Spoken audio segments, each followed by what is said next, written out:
യൂദാസ് സ്ലീഹായുടെ ശക്തിയെക്കുറിച്ചും സ്ലീഹായോട് മാധ്യസ്ഥ അപേക്ഷിച്ചാൽ എന്തെല്ലാം നേട്ടങ്ങൾ നമ്മുടെ ജീവിതത്തിൽ ഉണ്ടായിട്ടുണ്ടെന്നൊക്കെ നിങ്ങൾക്കൊക്കെ നന്നായിട്ട് അനുഭവിച്ചറിയുന്ന വ്യക്തികളാണ്. എൻ്റെ ജീവിതത്തിൽ ഞാൻ യൂദാസ് സ്ലീഹായെ കൂടുതൽ അറിയപ്പെട്ടത് എൻ്റെ ചേട്ടനാണ് എന്നെ പരിചയപ്പെടുത്തിയത്. അങ്കമാലിക്കടുത്ത് യൂദാപുരം എന്നൊരു സ്ഥലമുണ്ട്. നിങ്ങളൊക്കെ ധാരാളം കേട്ടിട്ടുണ്ടാവും, ചിലപ്പോൾ അവിടെ പോയിട്ടുണ്ടാവും. ആ സ്ഥലത്ത് എല്ലാ വ്യാഴാഴ്ചയും ചേട്ടൻ നൊവേനയ്ക്ക് പോകുമായിരുന്നു. അപ്പം ഞാൻ അച്ഛനായി കഴിഞ്ഞ് ഒരു ദിവസം വന്നപ്പോൾ ചേട്ടൻ പറഞ്ഞു, നമുക്ക് അവിടേക്കൊന്ന് പോകാം. ചേട്ടനാൻ എന്നെ അവിടെ കൊണ്ടുപോയി ഈ യൂദാസ് സ്ലീഹായെ കുറിച്ച്, കാര്യം സെമിനാരിയിലാണ്, അച്ഛനാണ്, പക്ഷേ സ്ലീഹായുടെ ശക്തിയെക്കുറിച്ച് കൂടുതൽ കേൾക്കാനായിട്ട് ഇടവന്നതും ധാരാളം പേര് സ്ലീഹായുടെ മാധ്യസ്ഥ അപേക്ഷിച്ച് അവിടെ ചെല്ലുന്നൊരു കാഴ്ച കാണാനായിട്ട് ഇടവന്നതും അന്നാണ്.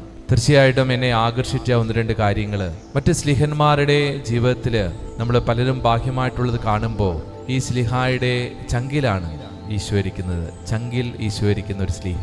ഞാൻ ചിന്തിക്കുകയായിരുന്നു, നമ്മുടെ ചങ്കിൽ ആരൊക്കെയാണ് ഇരിക്കുന്നത്?